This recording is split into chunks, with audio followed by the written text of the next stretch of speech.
Hapa ni eneo la Iyovi Mikumi, wilaya ya Kilosa, mkoa wa Morogoro, barabara kuu ya Morogoro Iringa, ambapo mvua zinazoendelea kunyesha zimesababisha mawe kuporomoka kwenye milima na kuziba upande mmoja wa barabara. Tupo hapa eneo la Iyovi, kama ambavyo unaweza kuona mlima umeporomoka. Mawe haya yanaporomoka na yanaingia barabarani. Hii ni kufuatia mvua kubwa zilizonyesha usiku wa kuamkia leo. Zilianza mida ya saa 8 usiku, zimenyesha mfululizo, imepelekea hii hali ya mawe kuporomoka na kuziba barabara, upande mmoja wa barabara. Tunashukuru sana kwa ushirikiano wa wadau wengine wa usimamizi wa barabara ambao ni TANROADS. Wameweza kurespondi kwa haraka na wameleta mashine hii hapa kama mnavyoona kwa ajili ya kuweza kutoa haya mawe na barabara iweze kupitika.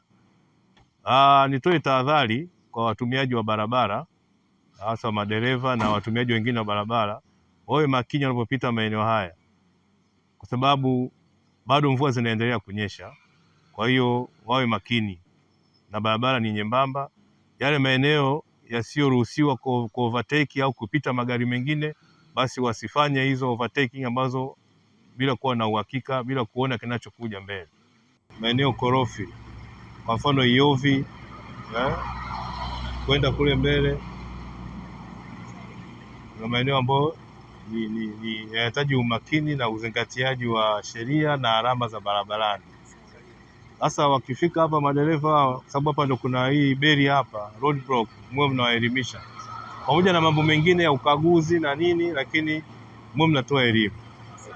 Sasa hivi pale Iyovi kuna mawe yanaporomoka kwenye mlima unaporomosha mawe kuanzia usiku wa kuamkia leo. Kwa hiyo ni swala la kuelimisha hao wanaotoka nyanda za juu kusini huko Mbeya, Njombe, Iringa, kwa bwana, taratibu unapoenda huko mbele kuna maeneo hatarishi. Sawa?